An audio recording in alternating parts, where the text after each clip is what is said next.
Want to shop Walmart Black Friday deals first? Walmart Plus members get early access to our hottest deals. Join now and get 50% off a 1-year annual membership. Shop Black Friday deals first with Walmart Plus. See terms at walmartplus.com. When your gut feels off, your whole day can feel off. Activia probiotic yogurts and dailies are a quick, easy, and tasty way to up your gut health game every day. They're deliciously smooth and creamy and packed with billions of live and active probiotics. Your gut is where it all begins, so start with Activia. Enjoying Activia twice a day for 2 weeks as part of a balanced diet and healthy lifestyle can help reduce the frequency of minor digestive discomfort.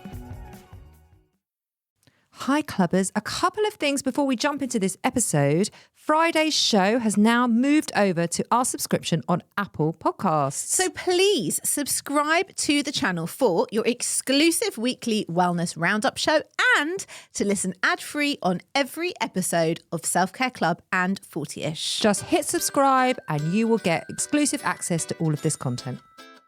Hello, everybody. I'm Nicole Goodman. And I'm Lauren Mishcon. And I'm Brogan Garrit Smith. And welcome to Self-Care Club, where for this week, for our Halloween special, we are collaborating with the amazing Brogan Garrit Smith, host of the podcast Getting There.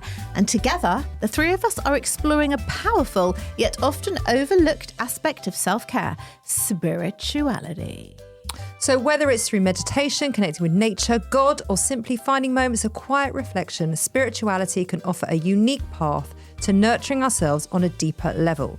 We are going to be talking about how to tune into spirit, whatever that means for you. And I think it means something different for everybody, doesn't it? It can not only relieve stress, but it can also bring an immense sense of purpose, grounding, and peace if you allow it to, I think. So if you have ever wondered how spirituality might guide you, then listen in, as later on we're going to chat with our very special guest, celebrity psychic medium Samantha Obrien.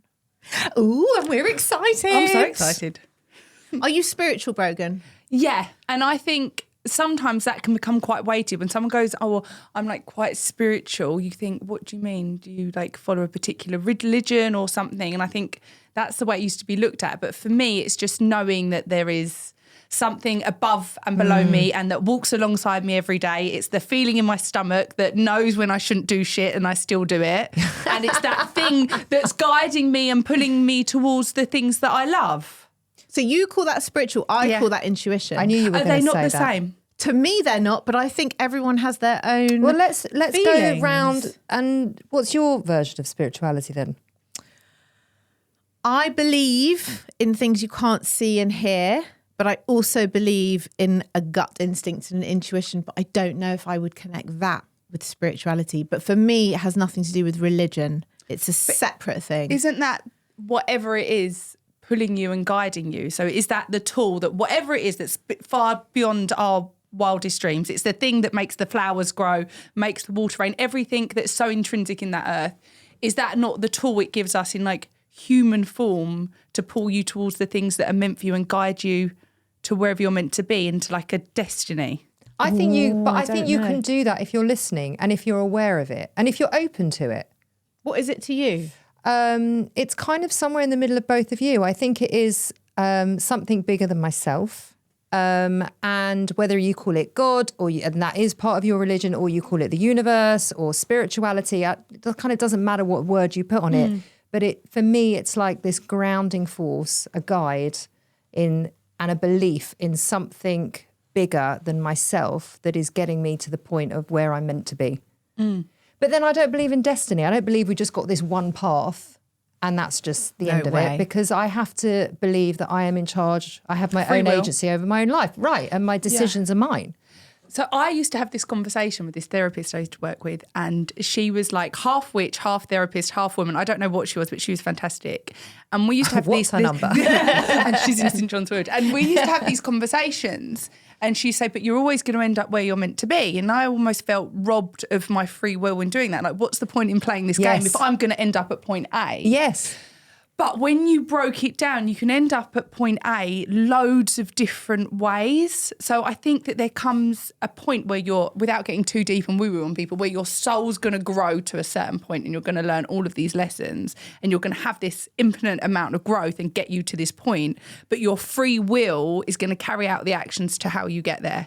Like a lot of the stuff I look into, because I'm really into this kind of thing, is like if you kill yourself, you don't go to the next afterlife. You have to go back and then start again. So Do you there's think that? yeah. That your soul hasn't evolved enough on a higher level. And I do believe we've had an infinite amount of lifetimes before this, because and maybe people aren't as well, but I'm probably going to freak people out. I don't know.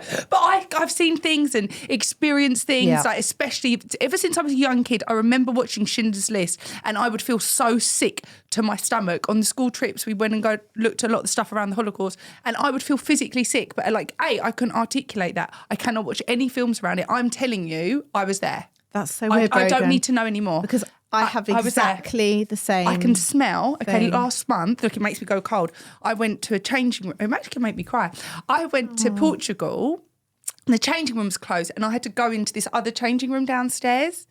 And I walked in and I choked and it looked exactly how the tiling did and this raw piping is what a lot of the gas rooms looked like. And it just brought me back and I was like, so I do feel that It's one of your past lives. Yes. Brogan, that's so weird you said that, because I have a reoccurring dream. I've talked about this on here before. That I'm at a end of a railway station with a big fence, and I'm on one side and there's people on the other side, and I'm completely aware of where I am, and I'm also absolutely like Holocaust phobic, as in I feel but I'm Jewish, so it would make more sense for me. But I've had I didn't lose any family. I don't know anyone who was involved in it, but I have such a visceral reaction to it. And maybe that's just being human, because it was such an atrocity. And it's an enormous part of your heritage.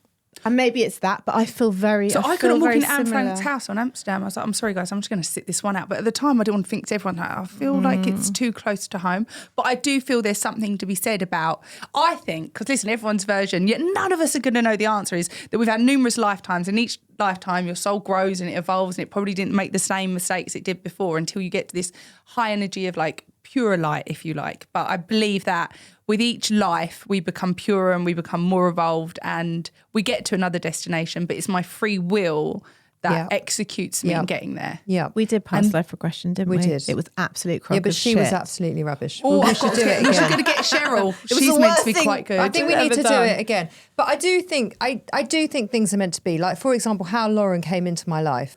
We were definitely meant to be in each other's lives. And I think sometimes spirituality guides you in a very, very interesting way. And it's not always, and it's never the way, actually not always, it's never the way that you expect it to be. Like if you ask for something, you start manifesting something, it can come to you, but it never looks in the way that you expect. It never looks the way you expect it to look.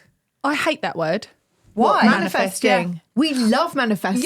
Yeah. I think it's so bullshit. Like it's become so trendy. Like, yo, I manifested this. Like, yo, manifest that. And like, we just need to create a vision board, like a kilo of sage, smoke it, hun, and it's That's coming not a tomorrow. kilo of sage, No, but but a I lot love of a people vision are board. forgetting the steps in the action. Absolutely. And this is like where, for me, it's become really trendy. And I've also got an issue with like my gratitude list, because what people do is, you ever seen, I had it at one point, the 5-minute journal. Just write down 5 things you're grateful for. And all it does is become a box ticking exercise. And like real gratitude is when you change your emotion and you feel it.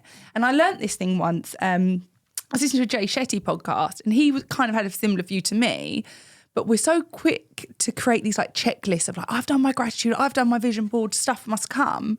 But really, for me, the real gratitude is like sharing the moments in life. So like, say I left tonight and I send you both a beautiful voice note, like, girls, I'm so grateful. Yeah. I loved the background. I went for pink. I hate colour. I was so out of my comfort zone. These nails, guys, I've had French manicure for 10 years. Yeah, I got pneumonia the other leave month, the comfort and zone. I was like, do you know what? I'm going to live. Yeah. But now I'm freaked out because I've been on for 2 weeks. But going into the intricacies of like, no, I loved it. I loved the conversation. I loved the energy and being able to share that actual gratitude. And by giving it, I feel like you actually change your vibration rather than what we do now is we want everything. We want to label it and we want to get it quickly. So here's my gratitude book. And I would literally, and probably half of the millennials as well, a cup of coffee, like, I'm really grateful for this. And off you go. I feel that we don't actually enjoy what it is. That's not really tuning into gratitude, no. is it? But now, if you ask anyone, they're like, I wrote my gratitude list, like it should be coming. And they say it with like a chip on their shoulder. No one seems very grateful when they say, I've written my gratitude list. I've written my vision board. It's been above my bed for like 5 years and I've still not got my $50,000 check. And I think you forget the action steps that are behind all these stuff that become trendy. It's not an excuse to not put in the grind and the work behind it, right? Because you still got to hustle. You still got to get up every day. You still got to make good choices for yourself. You still got to go and get the things that you want for yourself. It's not like, right, well, I'm going to believe that I've got £50,000, therefore I don't have to work towards getting it. But a lot of people think that. They're like, oh, I've written it. Well, it's like that joke about the lottery ticket, isn't it? What's that? That guy who's every day, please God, let me win the lottery, let me win the lottery. And then the following week, please God, this week it's a huge jackpot, please let me win the lottery. And then after a month, he's asking every day, please let me win the lottery. And eventually God speaks to him and he's like, you've got to buy the ticket. Yeah. Yeah. You've got to buy the ticket. You've got to buy the ticket. Yeah. And I think a big thing that's missing is self-belief, because you'll only manifest what you believe you're worthy of. Like I remember ages ago, before I wanted to do this, and I mean, I'm talking, when I look back and see the signs of all the times I should have done something like this and I overrode it because I thought I wasn't good enough or my life wasn't meant like this or these kind of jobs only exist for a certain number of people. Like I remember I used to work at Morgan Stanley and I used to have to be in at like 7:30 in the morning. So that's like Canary Wharf from like deep Essex. You'd leave at like 6 in the morning. And I was like 21 till I was like 25 maybe. And I would always listen to the radio presenters in the morning and I'd be like, oh, that's so amazing. Like I'd love to do that, but never thought that I could because I never thought that like I was enough. And then it's funny today because I was in the sauna today and I'm interviewing Katie Hopkins along with other people that we're doing, because I suppose my podcast is really like getting there, but the guest journey and getting there, it's always been a little bit like Piers Morgan-y life stories kind of thing. And I remember saying to someone years ago, I'd love to do Piers Morgan, but like it could never be a thing.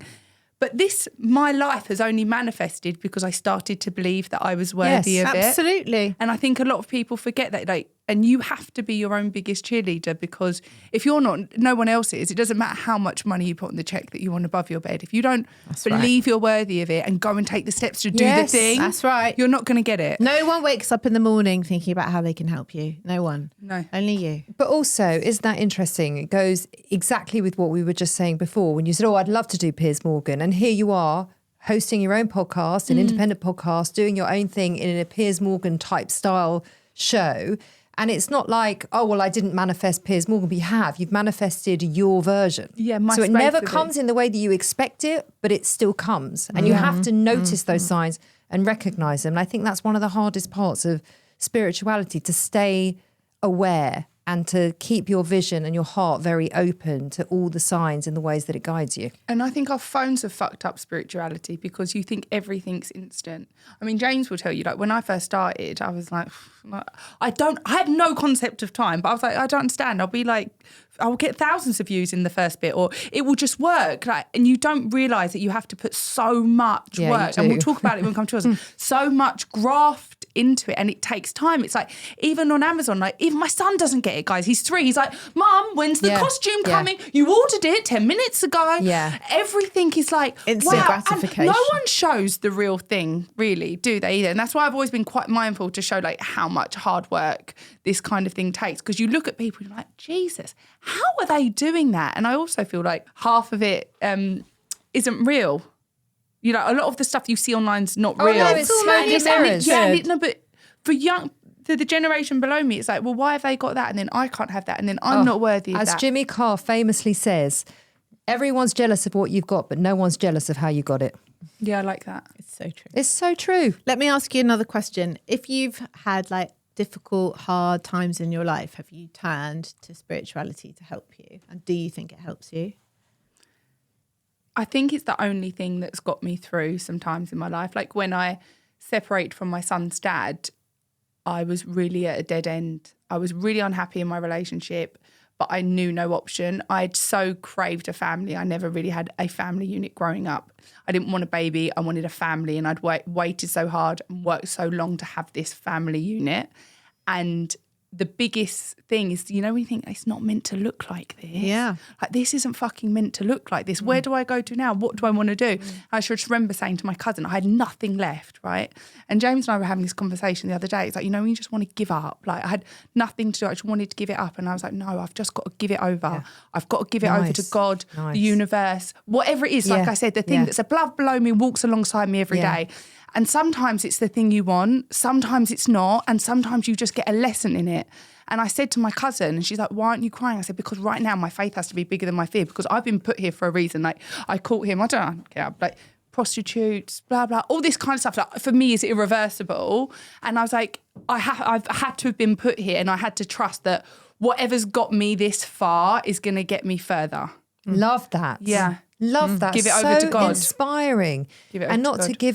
to give up, but to give it over. Yeah. I think that's amazing. I like that one. I like that too. What a lovely I like distinction. that too. Thank you. I like that too. So we've got a psychic coming on the show, haven't we? Very soon. And so she's going to give us a bit of guidance and give us a bit of a reading, and we're going to have a chat with her about how we can tune more into spirituality in order to guide us in life, to bring us to the things that we want more of, to manifest more of. Sorry, Brogan. But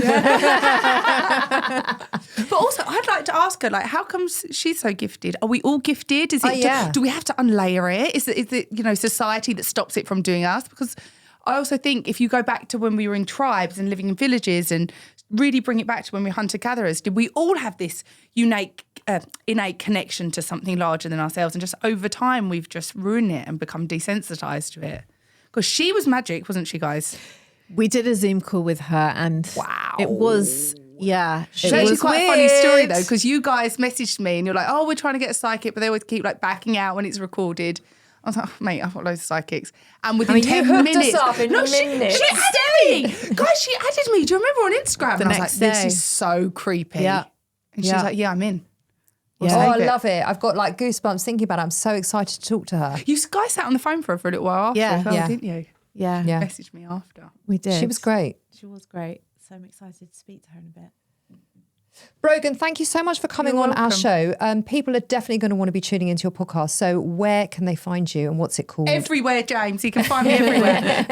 Getting there. So we're YouTube, Apple. I'm sure he found something else. YouTube, Apple, Spotify. Is there a new platform we're doing now as well? Do you do TikTok? I apparently do. Jessie was helping with me. I just about managed to do my Instagram. Okay. Do you know what? Talking about that, though, interestingly, while we're on it, These has a TikTok and a Twitter and an Instagram. Okay, so James apparently says. I've TikTok, Twitter, James X, says. and Instagram. Okay. But interestingly, which sounds mental, but I didn't really post. And James and Jessie were like, Brogan, you have to post in order to get the listens. And again, that came from a really bad imposter syndrome. I was like, I'm boring. I'm only going to post once a week. Brogan, you're many things, but boring And is I not was an like, adjective I use. I was like, people don't want to see me post. I was like, it's boring, but really it came from a place of me not feeling good enough. Yeah. And then, guys, the minute I started posting, I was like, oh, I like this. Yeah. I can say what I want. Do you want to talk about boring? We released a podcast the other week where I talked about how I've changed the day that I wash the towels in my house. So don't talk to me about what's boring, because we make a living off very mundane Do you wash things. your towels on the same day? Yes. I told you, Stepford wife. You don't wash your towels on the same day, do you? I tell Lauren that I do because I think she'll judge me if I don't. I'm a bit rocked by that information, because you told me that your towel day was the same day as mine. Excited. Brogan, thank you for being on Thank Self Care you. Club. We're coming on Getting There as well, and we're excited for that. And we're really excited to speak to Sam. So we'll keep you posted, clubbers, on how we get on with the psychic. Stay tuned. Hello. Hi, Sam. How are you? Good. How are you? I'm very well, thank you. Welcome to Self Care Club featuring Getting There or Getting There featuring Self Care, whatever way you want to look at it. It's a collab show. We're Yeah, collabing. it is. Hi, girls. Thank you Hi. so much for being You here. are so welcome, and I'm We've so been welcome as well. So excited to have you on. I'm excited to meet you girls as well. And we just want to hear a little bit about your story, Sam, because you seem to know so much. And like honestly, the most incredible psychics I've ever spoken to. Oh, thank you. Very precise. Very. Very precise, which don't you find, girls, if you go to people, they're like, oh, there's an M, there's a J, there's a baby. Yes. Probably could happen. Yes. Whereas Sam has hit the nail on the head, so we wanted to Yes. bring her onto the show and show the world your skill set. But you had a near-death experience, didn't you? So I had a near-death experience when I was 17. I had an operation, basically, that went completely wrong on me. And then when I was 21, I had another reconstruction, basically to save my life. And I went over the other side for about 3 minutes. But I saw them working on me from above, and it was pretty surreal. I didn't think anything of it at the time until obviously about 2 years later, when I started basically feeling spirit, hearing spirit, and started to see ill health to the naked eye in people very, very vividly. So what did you see when you say you crossed the other side? How did you know you did, if you know what I mean? So basically, I saw me lying down and then me the other side. So basically, working from above. I saw the doctors working on me, even though I wasn't in my own body. And how did it inform you in terms of, you said you then started seeing illness to the naked eye, Yeah. you started hearing spirit. How did you know that it was connected to what had happened to you? Yeah, and what was the first time? That's what I want to know. Like, what was there a moment? Yeah, the first time was when I went to a coffee shop with my mum in Windsor, and there was a little boy sitting there with his mum, and I said to my mum, I can see something wrong with that little boy. I can see something in his head. So I went up to his mum and basically said, is your son okay? Has he been suffering from headaches? This is what I feel. This is what I see, and explained to her that what I've been through. And she said, yes, he's been obviously getting a lot of head pain. And all I said to her, just get him checked. I don't want to push myself on you. Here's my telephone number. Contact me if you need to. And then it was probably about 6 months later, she contacted me to say that he had a frontal lobe tumour. Wow. Yeah. Wow. Oh, I've just gone cold. Wow. Yeah, so that was the first ever thing that first come to me. It wasn't that I was looking for it. It was It just just happened. Yeah. Do you wish in any way that it didn't? Do you embrace it? Massively. It's my passion beyond my passion. Yeah. And I feel that I've gone through a lot of trauma to be blessed with something pretty special, actually. So you've taken Yeah. it as a gift. Oh, it's 100% a gift. And I don't think it's part of me, but it isn't me. But it's still part of me, and I'm just, whoever's given me the gift, whatever it is, I just feel I'm truly blessed, to be honest. And do you find that hard navigating that gift in everyday life? It's tiring. It's hard because you're speaking to people that have lost their loved ones, which is a tough thing for me. Because, people are wanting to hear from someone. They want to hear something. Yeah. And for me to deliver that is a lot. Yeah. Yeah. Pressure. Is a lot of pressure. You're dealing with very vulnerable humans, Yeah, right? exactly, Every day. exactly. And there's kind of like I want to say it's like a caring role, but Yeah. they're coming to you, they're vulnerable, they're hurt, they're grieving, they're whatever, and they're putting themselves in your hands. So it's a kind of strange position of power. Oh, I wouldn't call it power. I know what you're saying, though, Lauren. But for me, I think it's comforting. That's what I feel. I think it's a comforting thing for people, just to feel that there is something the other side, to know that we go somewhere. And I think I fulfill that role with people that don't know that there's something. It's a blessing, really, to know that there is something else out there, apart from us passing. How would you like people to use that knowledge and that information that you give them? Can it guide them in life? What is your hope, and how someone would take a reading and use it to, I guess, their advantage in their own life? I think it's mostly just to bring peace in someone's life, to bring love back into somebody's life. I think the world's full of just hate and crime and everything now. And I think if, there's something out of it, just to bring peace, really. Yeah. Where do you think we go then, from your experience? Because For we were me- having this conversation Yeah. before you came on, Yeah. and I was my view is, Yeah. and also I'm not saying I'm right because I think everyone's got so many different views, and I think it's so ornate and so much bigger than us that no one can get it right. Probably someone like you might be a little bit closer than me, but I think that we've had numerous lives before this, and that we have a soul evolution in each life. And I don't know the ins and outs of it, but what do you believe in your experience and your connection with spirit, that do you believe happens next, and what is our purpose in these lives? So for me, when I passed over, it basically looked like the same as Earth, exactly the same. I didn't see it as anything different. Everybody thinks heaven's up in the sky, but for me, heaven's just above our head. So our soul passes immediately. We basically die. That's how I feel it is. And then we go the other side. We're not necessarily a human form, but we're a soul. So we recognise soul, not just human form. So for me, I feel we go to the next side. Yes, I do believe that we have plenty of lives and many lives, and we choose whether we have a life again. That's my feeling, because I know I've been here several times and I feel it. I don't believe in that, but having seen people who've passed away and being with their body, Yeah. there is something that you cannot explain. It is untouchable. Yeah. That you are looking at them, they look like them, but they are gone. Yeah. And I think if you've It's your ever soul. been with someone who has Yeah, died your with their and Yeah. it's so obvious because they represent the person who was there, but they're not there anymore. Did you feel them go out of their body? No, but I knew when I was with them, it was literally a case, a shell. And That's in all the we are. same but opposite, because I was a birth doula for 16 years. Yeah. And when the baby's born, it's like an energy fills the room. Yeah. And it's the same thing. You can't explain it. You can't touch it. Yeah, but it's it's like untouchable. something happens and everyone in the room feels it. Yeah. And it's not, it's exactly the same. Yeah. It's just one is a Yeah, reverse. yeah. No, it's exactly how I feel. But there is, and everybody talks about angels and loads of things that come to take you, basically. But for me, it's just one spirit brings you in, brings you out. That's it. That's how I feel. So do you pray? Yes. Yeah, And what I do. would you be praying to? Like a universe, a God, anything in the biblical sense or any religious For me, I sense? just pray to spirit, just how grateful I am for being here. I think you have to be grateful in life. You know, it moves you forward with, you know, love and kindness, really. And you have to live love and kindness on this earth. You really do. And do you feel a duty in the people that you're reading to, if something comes through that you think might be uncomfortable, do you still repeat it? Or? I manage it very carefully. Example. It, Well, it might come up.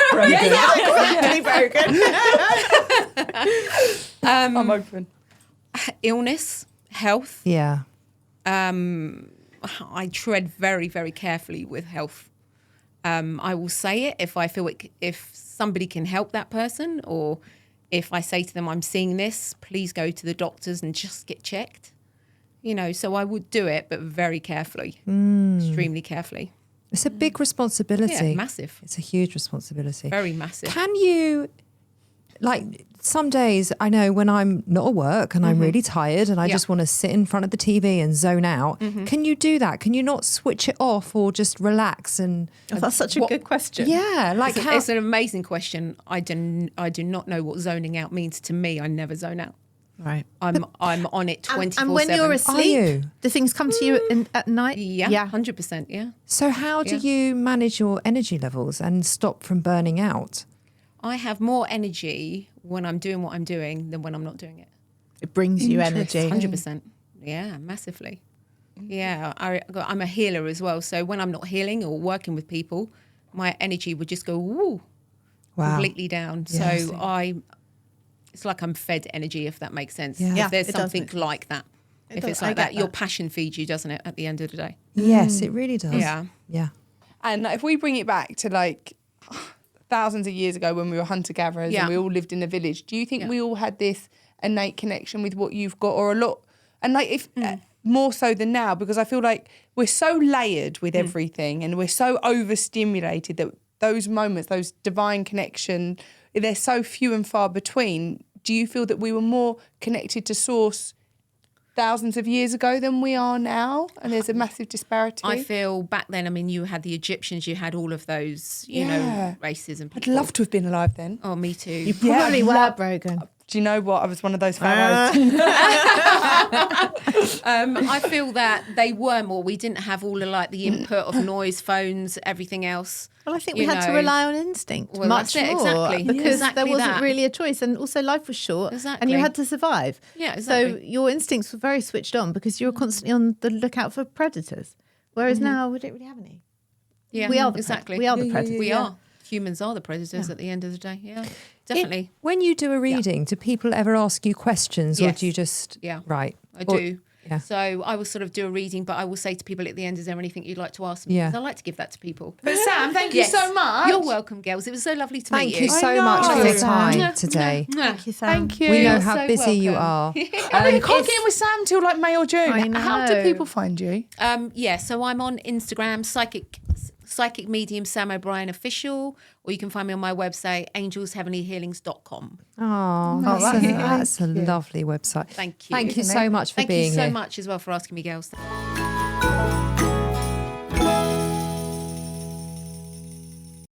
When you share your food, you share your heart. So what's on your table this holiday season? Save on your festive feast at Kroger with delicious deals on all the holiday classics. Or wow the crowd with something new, like a quinoa stuffed butternut squash. It's sure to add a pop of color to your spread. How about a sweet potato casserole with a crunchy oat streusel topping, made with care for the sweet tooth and the savory tooth? With Kroger, fill your table with love and watch as your guests' hearts get as full as their bellies. Kroger, fresh for everyone. Looking for a pickup truck to get just about anything done? Look no further. The Chevy Silverado EV isn't just the most powerful Silverado ever, with next-level towing capability and technology. It also offers game-changing versatility with the available multi-flex midgate and tailgate, which means Silverado EV helps you carry large, bulky, and oddly shaped items up to nearly 11 feet in length. Chevrolet. Together, let's drive. Visit Chevrolet.com to learn more. The holiday season officially starts when you get that first card in the mail. Shutterfly makes it easy to add more meaning to the everyday with hundreds of holiday card designs that can be personalized in seconds with your favorite photos from this year. Select your greeting, customize the color, and even add little extras like personalized foil to make a holiday card that really shines. Enjoy 40% off with code SMILE40 at Shutterfly.com and send something meaningful this year. See site for more details.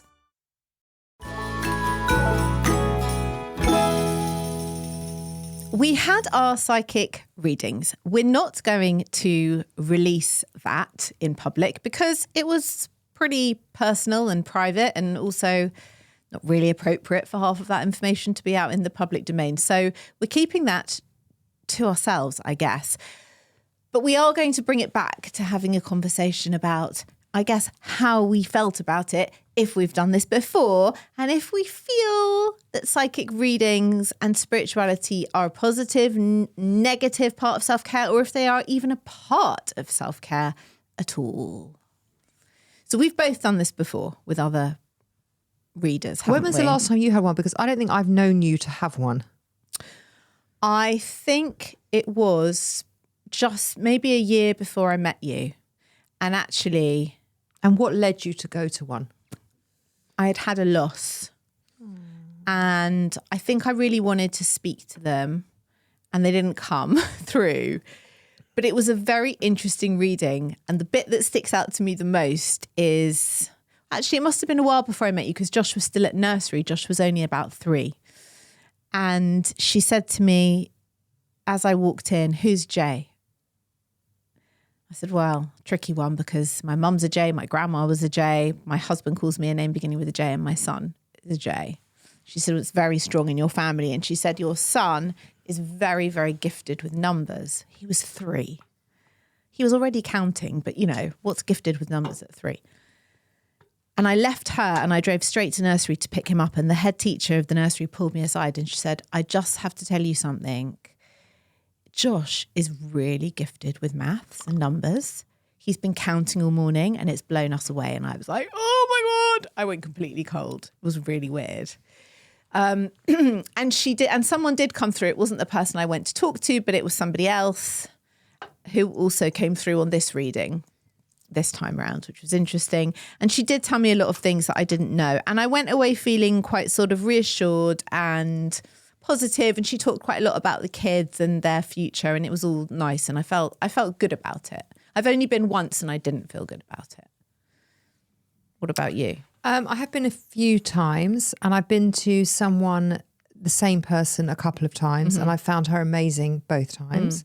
And she gave me completely different information both times. It didn't override what she told me the last time. It was just completely different topics and subjects. She was the one that told me I was going to write a book. She actually told me that it was going to be published by Hay House. Yes. Which it wasn't published by Hay House, but I didn't even know what Hay House was back then. But we did end up going to the Hay House offices, and we did have a whole discussion with them. We did. And we built a nice relationship with Hay House, and we also submitted the book to Hay House, and they wanted to take it forward with us, but we didn't like the direction they were going in. Yeah. So she wasn't really far off. No, with that. she wasn't. But I didn't know what Hay House. I Googled it when I came out. What is Hay House? It said it was a publishing company. Because that's really specific. Yeah, and like me writing a book when I went to her, which was about 5-6 years ago, was not. It might have even been longer than that. You know how time just goes. It was not. But she told me things. The second time I went, she was so specific about intimate details that, like, she explained. I can't even. She explained the relationship between my husband and my father-in-law, so my husband and his dad.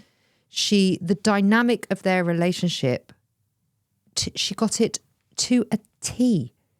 And my relationship with my husband, that only really, really close people in my life would understand the intricacies of that dynamic that she knew. You can't look that up on Facebook. That stuff is not. There's no digital footprint for that sort of stuff. And she told the reading was much more about my husband actually, but it was amazing. And I told him things, and it was lovely. Actually, I've just realised something that he did tell me. She did tell me that has actually come true. Did you ask her a lot of questions? I didn't ask her anything. Okay. I just sat down and she just spoke. And then she just stops and she said, I think that's been like, how long's that? And she looked at her watch, she goes, it's been about an hour. She goes, I don't know where any of that's come from. I don't know what any of that means. She just channels it. I do think you go to these people when you're in a state of change or flux, indecision or grief.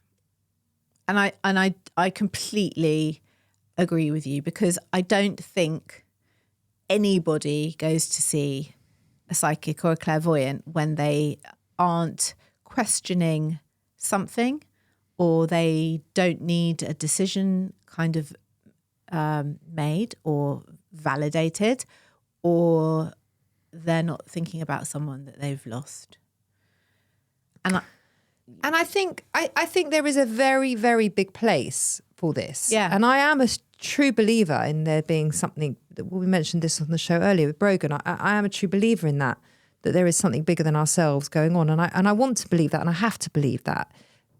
But I think you have to take it all, not with a pinch of salt is the wrong way to phrase it. I think you always have to use your own intuition and trust your own instinct over anything. But not everyone has that. And I think the other thing that a lot of people don't have is what a lot of us don't have anymore, is a close-knit community, a village, a tribe.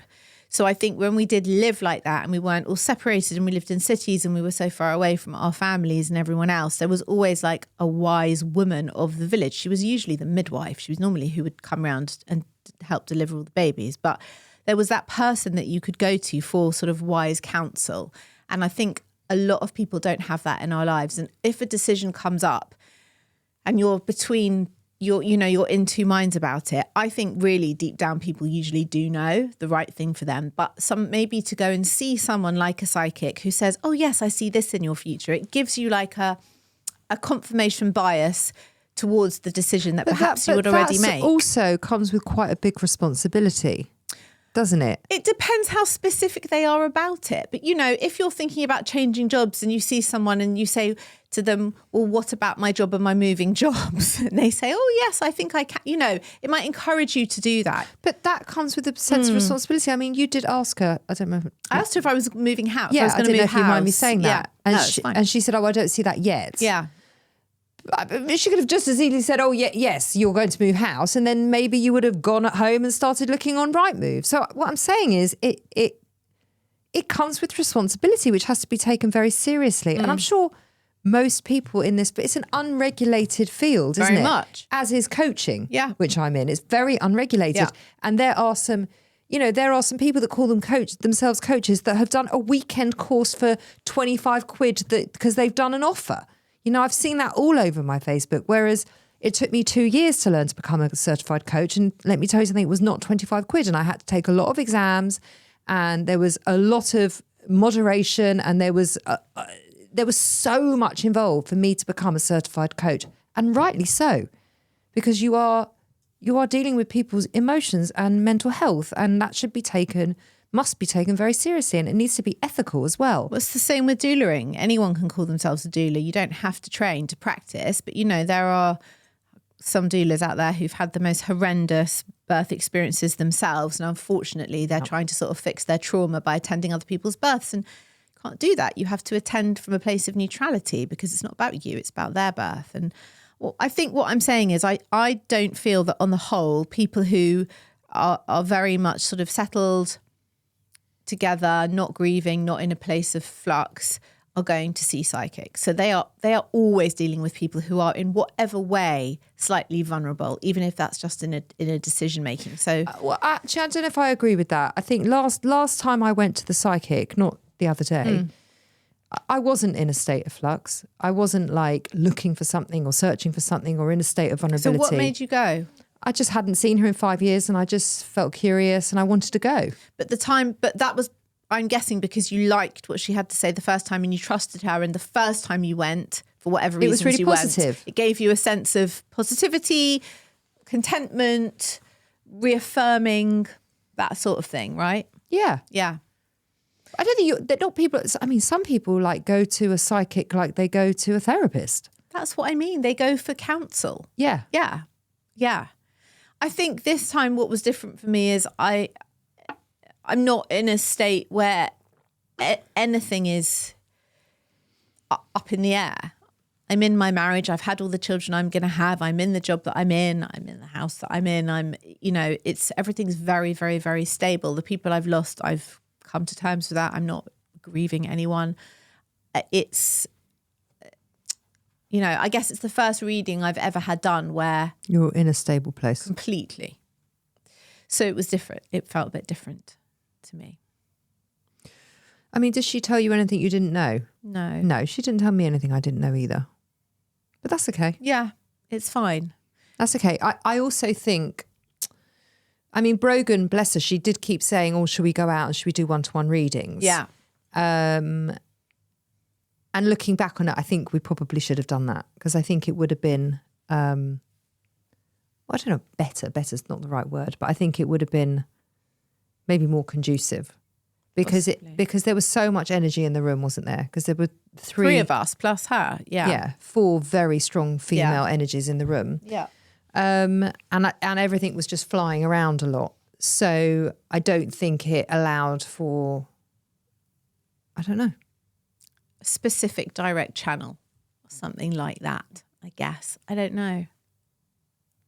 I think my general feeling is if it's something that is going to be a positive force in your life, I think there is definitely a place for it because it can bring comfort, especially in things like, I know Sam specialises in fertility, and I know that if you were going to see her and you were very much desperate for a baby and she kind of said, yes, I can see this happening, or whatever it is that she sees, even if there is some part of you that then relaxes and you do get pregnant or whatever happens, that's a good thing, right? Because whatever kind of peace it brings you, if it brings you peace and comfort, that's good.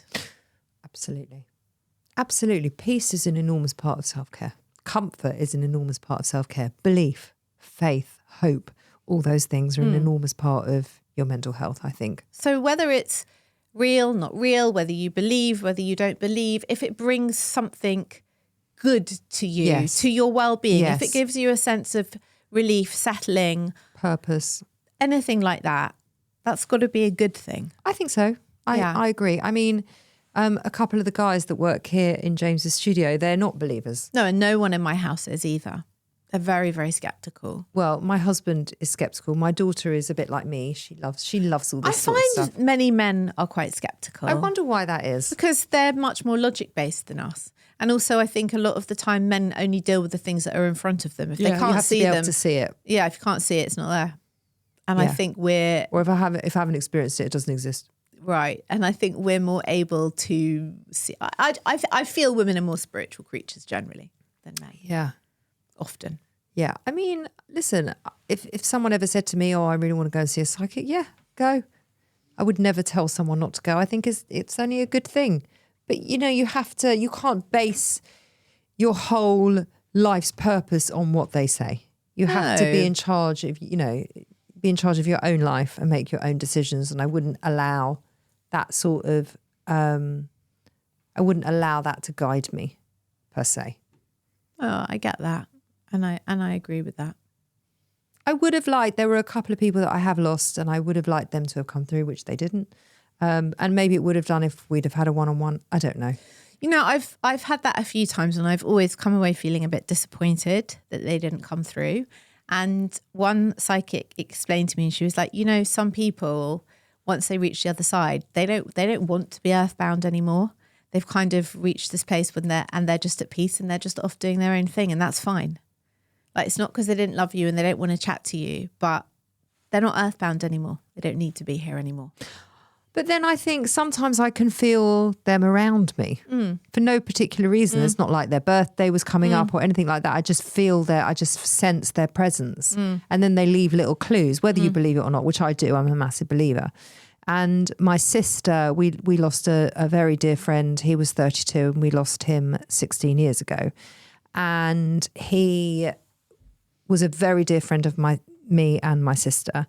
And him and my sister were particularly close, just friends. And my sister had a very traumatic event happen to her last week. And it was very sad and it's been very difficult. And she basically told me that she dreamt of him and the other day. And not only does she dream of him, she remembered the conversation that she had with him.